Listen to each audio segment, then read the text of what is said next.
ವೀಕ್ಷಕರೇ, ಹಲವು ವರ್ಷಗಳ ಬಳಿಕ ಬಟಾ ಬಯಲಾಯಿತು ಹಿರಿಯ ನಟಿ ಲಕ್ಷ್ಮಿಯವರ ರಹಸ್ಯ. ನಟಿ ಲಕ್ಷ್ಮಿಯವರು ಆಗಿನ ಕಾಲದ ಬಹು ಬೇಡಿಕೆಯ ನಟಿಯಾಗಿದ್ದವರು. ನೋಡಲು ಸೌಂದರ್ಯವತಿಯಾಗಿಯೂ ಹಾಗೂ ಒಳ್ಳೆಯ ನಟನಾಗಾರ್ತಿಯಾಗಿಯೂ ಜನರ ಮನಸ್ಸನ್ನು ಗೆದ್ದಿದ್ದರು. ತಮ್ಮ ನಟನೆಯಿಂದ ಜನರಿಂದ ಸೈ ಎನಿಸಿಕೊಂಡಿದ್ರು. ನಿಮ್ಗೆಲ್ಲ ಒಂದು ಗೊತ್ತಿರಲಿ, ಸಿನಿಮಾಗಳಲ್ಲಿ ಒಳ್ಳೆಯ ಪಾತ್ರಗಳನ್ನು ಮಾಡುವ ಕಲಾವಿದರೆಲ್ಲ ಒಳ್ಳೆಯವರಲ್ಲ, ಹಾಗೆ ಕೆಟ್ಟ ಪಾತ್ರ ಮಾಡುವವರೆಲ್ಲ ಕೆಟ್ಟವರಲ್ಲ. ಕಲಾವಿದರ ಗುಣ ಸಿನಿಮಾದಿಂದ ಆಚೆಗೆ ಬೇರೆನೇ ಇರುತ್ತೆ. ಮದುವೆಯಾಗಿ ಮಗಳಿದ್ರು ಇನ್ನೊಬ್ಬನ ಲವ್ ಅಲ್ಲಿ ಲಕ್ಷ್ಮಿ ಬಿದ್ದಿದ್ರಂತೆ. ನೀವು ಸಾಕಿದ ನಾಯಿ ರೀತಿ ಇರ್ತೀನಿ ಅಂತ ಲಕ್ಷ್ಮಿ ಅವರು ಹೇಳಿದ್ದು ಯಾರಿಗೆ? ಲಕ್ಷ್ಮಿ ಅವರೇ ನಾಚಿಕೆ ಬಿಟ್ಟು ಆ ನಟನನ್ನು ರೂಮಿಗೆ ಕರೆದ್ರ. ಅಂದು ಆ ರೂಮಿನಲ್ಲಿ ಇಬ್ಬರ ನಡುವೆ ನಡೆದಿದ್ದಾದ್ರೂ ಏನು? ವರ್ಷಗಳ ಹಿಂದಿನ ಗುಟ್ಟನ್ನು ಈಗ ರಟ್ಟು ಮಾಡಿದವರು ಯಾರು? ಈ ಎಲ್ಲಾ ಪ್ರಶ್ನೆಗಳಿಗೆ ಉತ್ತರ ತಿಳಿದುಕೊಳ್ಳುವ ಕುತೂಹಲ ನಿಮ್ಮಲ್ಲಿದ್ರೆ ಈ ವಿಡಿಯೋ ಪೂರ್ತಿ ನೋಡಿ. ಅದಕ್ಕೂ ಮುನ್ನ ನೀವಿನ್ನೂ ನಮ್ಮ ಚಾನಲ್ಗೆ ಸಬ್ಸ್ಕ್ರೈಬ್ ಆಗಿಲ್ಲ ಅಂದ್ರೆ ಈಗಲೇ ಸಬ್ಸ್ಕ್ರೈಬ್ ಆಗಿ. ವಿಡಿಯೋ ಇಷ್ಟವಾದ್ರೆ ಒಂದು ಲೈಕ್ ಕೊಡಿ. ವೀಕ್ಷಕರೇ, ಆಕ್ಟಿಂಗ್ ಕ್ವೀನ್ 70-80ರ ದಶಕದ ಬಿಜಿಯೆಸ್ಟ್ ನಟಿ ಲಕ್ಷ್ಮಿಯವರ ಬಗ್ಗೆ ಕನ್ನಡಿಗರಿಗೆ ಹೆಚ್ಚಿಗೆ ಹೇಳುವ ಅಗತ್ಯವಿಲ್ಲ. ತಮಿಳು, ತೆಲುಗು, ಕನ್ನಡ, ಹಿಂದಿ ಹಾಗೂ ಮಲಯಾಳಂ ಭಾಷೆಗಳಲ್ಲಿ 400ಕ್ಕೂ ಅಧಿಕ ಸಿನಿಮಾಗಳಲ್ಲಿ ಆಕ್ಟ್ ಮಾಡಿದ್ದಾರೆ. ಡಾಕ್ಟರ್ ರಾಜ್ಕುಮಾರ್, ವಿಷ್ಣುವರ್ಧನ್, ಅನಂತ್ ನಾಗ್, ಶ್ರೀನಾಥ್ ಮತ್ತು ರಜನಿಕಾಂತ್ ಸೇರಿದಂತೆ ಘಟಾನುಘಟಿ ನಟರ ಜೊತೆಯೇ ನಟಿಸಿ ಸೈ ಎನಿಸಿಕೊಂಡಿದ್ದಾರೆ. ಇದಿಷ್ಟೇ ಅಲ್ಲದೆ ಈ ವೃದ್ಧಾಪ್ಯದಲ್ಲೂ ಬಣ್ಣದ ಜಗತ್ತಿನಲ್ಲಿ ಆಕ್ಟಿವ್ ಆಗಿದ್ದಾರೆ. ಸದ್ಯ ಅವರು ಡ್ರಾಮಾ ಜೂನಿಯರ್ ಶೋನ ಜಡ್ಜ್ ಆಗಿದ್ದಾರೆ. ಅಂದ ಹಾಗೆ ಲಕ್ಷ್ಮಿಯವರ ಪರ್ಸನಲ್ ಲೈಫ್ ಸೋಷಿಯಲ್ ಮೀಡಿಯಾದಲ್ಲಿ ಆಗಾಗ ಚರ್ಚೆ ಆಗುತ್ತಲೇ ಇರುತ್ತೆ. ಅದರಲ್ಲೂ ಇತ್ತೀಚೆಗಂತೂ ಇವರ ಬಗ್ಗೆ ಹೆಚ್ಚು ಡಿಸ್ಕಷನ್ ಆಗ್ತಿದೆ. ಅದಕ್ಕೊಂದು ಕಾರಣವೂ ಇದೆ. ಅದೇನಂತ ಹೇಳೋಕು ಮುನ್ನ ಲಕ್ಷ್ಮಿಯವರ ಮ್ಯಾರೇಜ್ ಲೈಫ್ ಬಗ್ಗೆ ನೀವು ತಿಳಿದುಕೊಳ್ಳಲೇಬೇಕು. ಅಂದಹಾಗೆ ಲಕ್ಷ್ಮಿಯವರು ತಮ್ಮ ಜೀವನದಲ್ಲಿ 3 ಬಾರಿ ಮದುವೆಯಾಗಿದ್ದಾರೆ. ಮೊದಲ ಗಂಡನ ಹೆಸರು ಭಾಸ್ಕರನ್ ಅಂತ. ಇಬ್ಬರಿಗೂ ಹುಟ್ಟಿದ ಮಗಳೇ ಐಶ್ವರ್ಯ ಭಾಸ್ಕರನ್. ಕಾರಣಾಂತರಗಳಿಂದ ಮೊದಲ ಗಂಡನಿಂದ ಲಕ್ಷ್ಮಿಯವರು ದೂರ ಆದ್ರು.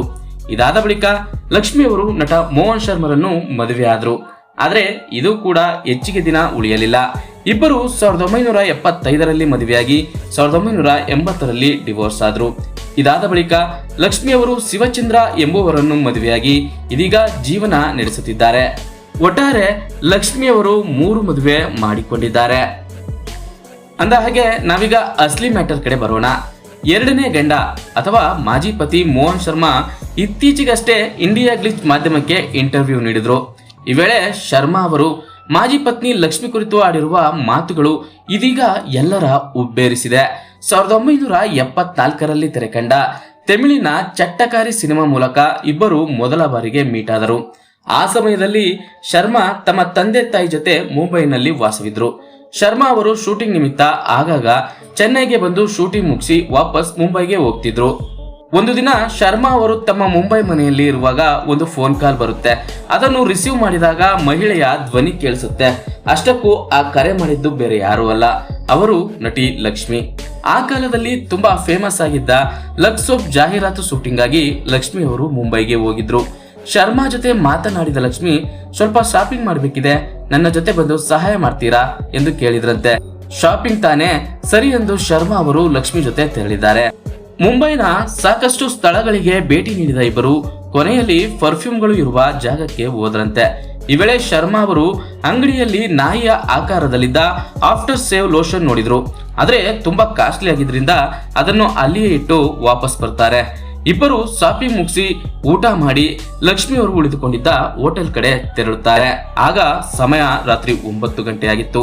ಈ ವೇಳೆ ಲಕ್ಷ್ಮಿ ಅವರು ಮಾತನಾಡಲು ಶುರು ಮಾಡಿದರು. ನಾನು ನಿಮಗೆ ಏನೋ ಒಂದನ್ನು ಕೊಡುತ್ತೇನೆ ಅಂತ ತಮ್ಮ ಬ್ಯಾಗ್ ನಿಂದ ಬಾಕ್ಸ್ ಒಂದನ್ನು ತೆಗೆದು ಶರ್ಮಾ ಅವರ ಕೈಯಲ್ಲಿ ಇಟ್ಟರಂತೆ. ಬಾಕ್ಸ್ ತೆರೆದು ನೋಡಿದ್ರೆ ಮೊದಲೇ ನೋಡಿದ ಆಫ್ಟರ್ ಸೇವ್ ಲೋಷನ್ ಅದಾಗಿತ್ತು. ಶರ್ಮಾ ಅದನ್ನು ಅಚ್ಚರಿಯಿಂದ ನೋಡ್ತಿರ್ಬೇಕಾದ್ರೆ ಲಕ್ಷ್ಮಿ ಅವರು ಐ ಲವ್ ಯು ಎಂದು ಪ್ರಪೋಸ್ ಮಾಡೇ ಬಿಟ್ರಂತೆ. ಇದಿಷ್ಟೇ ಅಲ್ಲದೆ, ನನಗೊಂದು ಅವಕಾಶ ಕೊಟ್ರೆ ನಿಮ್ ಲೈಫ್ ಅಲ್ಲಿ ನಾನು ನಾಯಿ ರೀತಿ ಇರ್ತೀನಿ ಅಂದ್ರಂತೆ. ಆದ್ರೆ ಆ ಕ್ಷಣದಲ್ಲಿ ಏನು ಮಾಡ್ಬೇಕೆಂದು ಶರ್ಮಾಗೆ ತೋಚಲಿಲ್ಲ. ಏಕೆಂದ್ರೆ ಒಂದು ಹುಡುಗಿ ಪ್ರಪೋಸ್ ಮಾಡಿದ್ದು ಅದೇ ಮೊದಲು. ಹೀಗಾಗಿ ತುಂಬಾ ಕನ್ಫ್ಯೂಸ್ ಆಗೋದೆ ಎಂದು ಶರ್ಮಾ ಬಹಿರಂಗಪಡಿಸಿದ್ದಾರೆ. ವೀಕ್ಷಕರೇ, ಲಕ್ಷ್ಮಿ ಅವರ ಪ್ರಪೋಸ್ ಅನ್ನು ಗಂಭೀರವಾಗಿ ತೆಗೆದುಕೊಂಡಿದ್ದೆ. ಅಂದು ನಾನು ಮಾಡಿದ ಒಂದು ದೊಡ್ಡ ತಪ್ಪು ಎನ್ನುತ್ತಾರೆ ಶರ್ಮಾ. ಆ ಪ್ರಪೋಸ್ ಶರ್ಮಾ ಲೈಫ್ಗೆ ಒಂದು ಟ್ವಿಸ್ಟ್ ನೀಡಿತಂತೆ. ಪ್ರಪೋಸ್ ಮಾಡಿದ ದಿನದಂದು ರಾತ್ರಿ ನಿದ್ರೆಯೇ ಬರಲಿಲ್ಲ. ತುಂಬಾ ಒದ್ದಾಡಿ ಚಿಂತೆ ಮಾಡಿದೆ. ಬೆಳಿಗ್ಗೆ ಎಚ್ಚರಗೊಂಡ ಬೆನ್ನಲ್ಲೇ ನಾನು ಮಾಡಿದ ಮೊದಲ ಕೆಲಸವೆಂದ್ರೆ ಲಕ್ಷ್ಮಿ ಅವರಿಗೆ ಕರೆ ಮಾಡಿದ್ದು. ನಾನು ರಾತ್ರಿಯೆಲ್ಲ ಅನುಭವಿಸಿದ್ದನ್ನು ಲಕ್ಷ್ಮಿ ಅವರಿಗೂ ಹೇಳಿದೆ. ನಾವಿಂದು ಪರಸ್ಪರ ಭೇಟಿಯಾಗೋಣ ಮತ್ತು ಸ್ವಲ್ಪ ಮಾತನಾಡಬೇಕಿದೆ ಎಂದು ಕೇಳಿದೆ. ಸದ್ಯಕ್ಕೆ ಮದುವೆ ಬಗ್ಗೆ ನಾನು ಯಾವುದೇ ಯೋಚನೆ ಮಾಡಿಲ್ಲ. ನನ್ನ ವೃತ್ತಿ ಜೀವನದ ಮೇಲಷ್ಟೇ ನನ್ನ ಗಮನ ಇದೆ ಎಂದೆ. ಆಗ ಲಕ್ಷ್ಮಿ ಅವರು ಒಂದೇ ಮಾತಿನಲ್ಲಿ ನನ್ನನ್ನು ಅವರಿದ್ದ ಹೋಟೆಲ್ ರೂಮಿಗೆ ಕರೆದ್ರು. ಹೋಟೆಲ್ ರೂಮಿಗೆ ಹೋದರೆ ಏನಾಗಲಿದೆ ಎಂಬ ಸುಳಿವು ನನಗೆ ಮೊದಲೇ ಇತ್ತು. ಆದ್ರೂ ಲಕ್ಷ್ಮಿ ಅವರಿದ್ದ ಹೋಟೆಲ್ ರೂಮಿಗೆ ಹೋದೆ. ಬಳಿಕ ಲಕ್ಷ್ಮಿ ಅವರ ಮುಂದೆ ನಿಂತು, ನಾನು ಸಂಪ್ರದಾಯಸ್ಥ ಕುಟುಂಬದಿಂದ ಬಂದವನು, ಮದುವೆ ಆಗದೆ ನಿನ್ ಜೊತೆ ಏನನ್ನೂ ಮಾಡಲಾರೆ ಅಂದೆ. ಇದಾದ ಬಳಿಕ ಕುಂಕುಮ ಇದ್ದರೆ ಕೊಡು ಎಂದು ಕೇಳಿದೆ. ಲಕ್ಷ್ಮಿ ಅವರು ಕುಂಕುಮ ನೀಡಿದಾಗ ಅದನ್ನು ತೆಗೆದುಕೊಂಡು ಅವರ ಹಣೆಗೆ ಇಟ್ಟೆ. ಬಳಿಕ ನಾವಿಬ್ರು ದೇಹದ ಸುಖದಲ್ಲಿ ಬೆರೆತೆವು. ಅಂದೇ ನನಗೆ ಮೊದಲ ರಾತ್ರಿ ಆಯಿತು ಮತ್ತು ನಾವಿಬ್ರು ಗಂಡ ಹೆಂಡತಿಯಾದೆವು. ಮುಂಬೈನಿಂದ ಚೆನ್ನೈಗೆ ಬಂದಾಗ ವಕೀಲರ ಮೂಲಕ ಮಾಧ್ಯಮದವರಿಗೆ ನಮ್ಮ ಮದುವೆ ವಿಚಾರ ತಿಳಿಸಿದೆವು. ಹೀಗಂತ ಮೋಹನ್ ಶರ್ಮಾ ಮಾಧ್ಯಮ ಸಂದರ್ಶನದಲ್ಲಿ ಲಕ್ಷ್ಮಿ ರಹಸ್ಯವನ್ನು ಬಿಚ್ಚಿಟ್ಟಿದ್ದಾರೆ. ಮದುವೆಯಾದ ಬಳಿಕ ನಾವಿಬ್ರು ನಮ್ಮ ವೃತ್ತಿ ಜೀವನದಲ್ಲಿ ಮತ್ತೆ ಬ್ಯುಸಿಯಾದೆವು. ಆ ಸಮಯದಲ್ಲಿ ಐಶ್ವರ್ಯಗೆ 1.5 ವರ್ಷ ವಯಸ್ಸಾಗಿತ್ತಷ್ಟೇ. ಆಕೆಯನ್ನು ನೋಡಿಕೊಳ್ಳುವ ಜವಾಬ್ದಾರಿಯೂ ಕೂಡ ನನಗೆ ಬಂತು. ಲಕ್ಷ್ಮಿಗೆ ಐಶ್ವರ್ಯ ಕಂಡ್ರೆ ಒಂದು ಸ್ವಲ್ಪವೂ ಆಗುತ್ತಿರಲಿಲ್ಲ. ಹೀಗೆ ದಿನಗಳು ಕಳೆದಂತೆ ಲಕ್ಷ್ಮಿ ಮತ್ತು ನನ್ನ ನಡುವೆ ಮನಸ್ತಾಪಗಳು ಉಂಟಾಯಿತು. ಡಿವೋರ್ಸ್ ಬೇಕೆಂದು ಮೊದಲು ಬಯಸಿದ್ದೇ ಲಕ್ಷ್ಮಿ. ಇಬ್ಬರ ನಡುವೆ ವೈಮನಸ್ಸು ಮುಡಿದಾಗ ಇಬ್ಬರು ಬೇರೆ ಬೇರೆ ಬೆಡ್ರೂಮ್ ನಲ್ಲಿ ವಾಸವಿದ್ದೆವು. 1985ರಲ್ಲಿ ವಿಂಬಲ್ಡನ್ ಫೈನಲ್ ಪಂದ್ಯ ನಡೀತಿತ್ತು. ಈ ವೇಳೆ ಐಶ್ವರ್ಯ ನನ್ನ ಬಳಿ ಬಂದು ಮ್ಯಾಚ್ ನೋಡ್ತಿದ್ಲು. ಇದ್ದಕ್ಕಿದ್ದಂತೆ ಐಶ್ವರ್ಯ ಅಳಲು ಶುರು ಮಾಡಿದ್ಲು. ಏಕೆ, ಏನಾಯಿತು ಎಂದು ಪ್ರಶ್ನೆ ಮಾಡಿದೆ.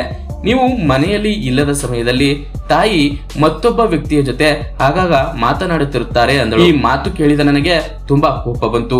ಬಳಿಕ ಅದೇ ದಿನ ನಾನು ನನ್ನ ಬಟ್ಟೆಗಳನ್ನೆಲ್ಲ ಒಂದು ಸೂಟ್ ಕೇಸ್ಗೆ ತುಂಬಿಕೊಂಡು ಮನೆ ಬಿಟ್ಟು ಹೋದೆ. ನಾನು ಮನೆಯನ್ನು ಬಿಟ್ಟು ಹೋದಾಗ ಐಶ್ವರ್ಯಗೆ 12 ವರ್ಷ ವಯಸ್ಸಾಗಿತ್ತಷ್ಟೇ. ಮನೆ ಬಿಟ್ಟು ನಮ್ಮ ಮನೆಗೆ ಬಂದೆ. ನನ್ನ ಕುಟುಂಬದ ಒತ್ತಾಯದ ಮೇರೆಗೆ ನಾನು 2ನೇ ಮದುವೆಯಾದೆ.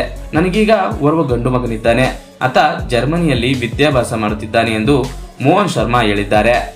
ವೀಕ್ಷಕರೇ, ಮೋಹನ್ ಶರ್ಮಾ ಅವರ ಮಾತುಗಳು ಇದೀಗ ಸಿನಿ ಲೋಕದಲ್ಲಿ ಬಹಳ ಚರ್ಚೆಗೆ ಕಾರಣವಾಗಿದೆ. ಲಕ್ಷ್ಮಿ ಜೀವನದ ಗುಟ್ಟನ್ನು ತಿಳಿದ ಅಭಿಮಾನಿಗಳು ಸಹ ತುಂಬಾ ಅಚ್ಚರಿಗೀಡಾಗಿದ್ದಾರೆ. ಈ ವಿಡಿಯೋ ನೋಡಿ ನಿಮಗೆ ಏನನಿಸಿತು ಎಂಬುದನ್ನು ಕಾಮೆಂಟ್ ಮೂಲಕ ನಮಗೆ ತಿಳಿಸಿ. ಈ ಇನ್ಫಾರ್ಮೇಶನ್ ಇಷ್ಟವಾದರೆ ಒಂದು ಲೈಕ್ ಕೊಡಿ. ನೀವಿನ್ನೂ ನಮ್ಮ ಚಾನಲ್ಗೆ ಸಬ್ಸ್ಕ್ರೈಬ್ ಆಗಿಲ್ಲ ಅಂದ್ರೆ ಈಗಲೇ ಸಬ್ಸ್ಕ್ರೈಬ್ ಮಾಡ್ಕೊಳ್ಳಿ. ಮುಂದಿನ ವಿಡಿಯೋದಲ್ಲಿ ಮತ್ತೆ ಸಿಗೋಣ.